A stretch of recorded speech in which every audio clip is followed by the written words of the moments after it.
important matter which is sought to be silenced gets an opportunity as the midnight hour approaches. And this reminds me of the fact that people in my home state, the time is 2 hours ahead of Delhi. And we have been dancing on the tune of Delhi and the time that is supposed to be approaching 12 at the moment. People like Janu Barua and others have demanded for years that Northeast should have a separate time zone. Only then you will be able to live with dignity and a sense of well-being. The kind of priority that I can sense is this moment that I get a chance to speak. Mr. Speaker, sir, Mr. Chairman, I'm drawing your attention to the absence of Manipur in the President's address. This is not a simple absence. It is a reminder of a Rashtra Chetna which excludes people. You must realize that more than 60,000 people are languishing in relief camp in wretched conditions for the last 1 year. If anybody is read partition of this subcontinent, which I have done, I was associated with a research project. We have interviewed more than 1,500 survivors of partition of 1947, and you are witnessing the same thing. People are living in wretched conditions that I cannot even mention here. 60,000 people homeless is not a joke. 200 plus people died. And there has been civil war-like situations where people are armed to the teeth and roaming around and fighting each other, defending their villages. And the Indian state is a mute spectator to this tragedy for 1 year. I must remind this House that each and every square centimeter of Manipur is covered by a central armed forces. It is one of the most militarized areas in this country where you have more armed policemen than the civil police, besides the armed forces of the Union. Despite this, how is that 60,000 people were rendered homeless and villages in thousands were destroyed? And yet, our Prime Minister remained mute, not even a word. And the presidential address did not even mention that. Shame, shame, shame, shame, shame. And I said that this silence is not normal.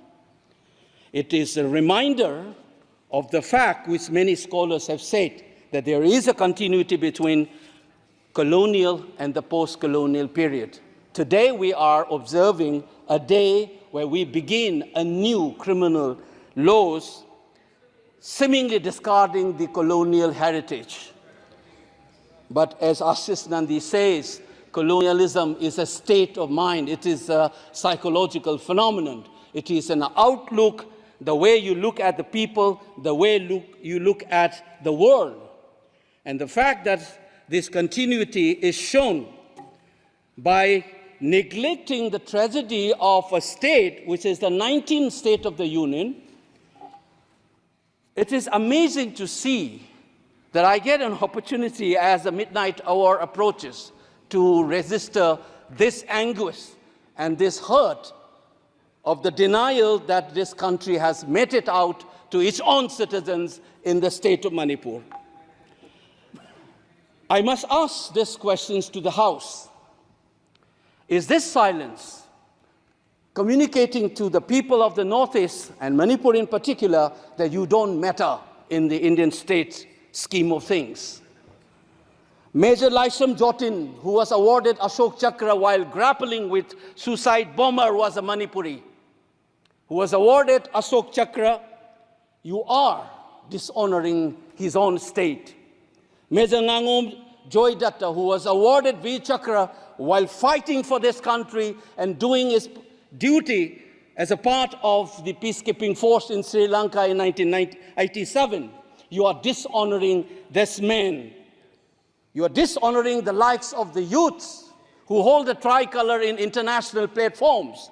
the likes of Mary Kom, Sarita Kunjarani, and Mirabai Chanu, you are saying that you don't matter in this country. Your state doesn't matter in this country. You are also saying that the likes of Ratan Tiam, the icon of the culture of this country, Harivam Sham Sharma, don't matter in this country. If you have an iota of concern for this state, there would not have been a silence. There would not have been a silence in this house, nor in the presidential address. This must be registered. Please raise your point of order. If you wanted to doubt the nationality and the nationalism of the people of that state, you must realize that these people have fought for the country. These people have brought Lural to this country. Please remember this. And that is what the silence means. 1 second. And I am telling you this. Mary Kom को हमने member of parliament बनाया, Bharatiya Janata party ने member of parliament बनाया। हमने कैसे नहीं इज्जत दी मणिपुर को? मणिपुर को स्पोर्ट्स यूनिवर्सिटी दिया। और आपसा जो है, मैं एक ऐसा आदमी हूं कि मेरे मामा को मणिपुर में गोली लगी, वो सीआरपीएफ के डीआईजी थे, इनको शहीद नहीं पता है। और 1956 में पहला आपसा मणिपुर में लगा, और 1956 से आज तक कांग्रेस के कारण मणिपुर की यह स्थिति है। 5 years after independence, can you negate this fact? We are talking about the inclusion of the Northeast history after 75 years. That's a classic exclusion. India was an anthropological subject, not a historical subject in the eyes of the colonial forces. And today, the Northeast remains outside of the history of the Indian history textbook. That is why you treat them as the other. And that's the silence. And the silence on the Manipur tragedy is not unique. It is a reflection of this general continuity of the colonial in the post-colonial. It is sad to see a nationalist party like the BJP will feel comfortable with this silence on the tragedy of Manipur.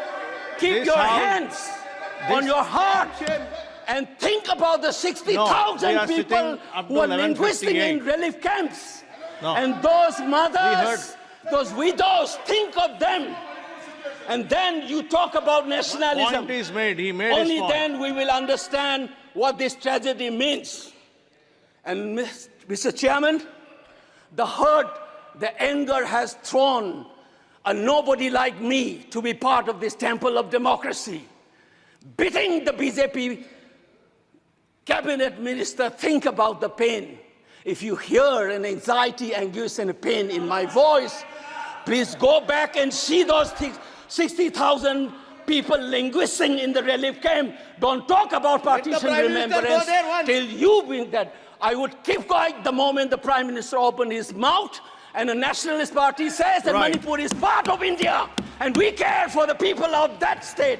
Only then I will accept what is nationalism in our face. Thank you, Mr. Chairman.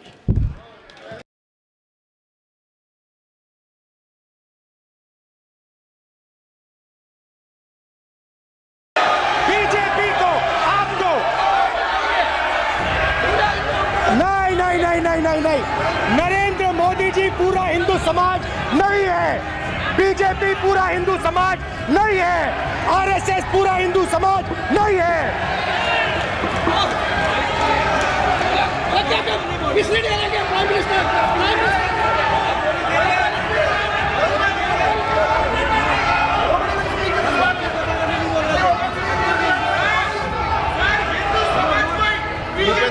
ये ठेका नहीं है BJP का।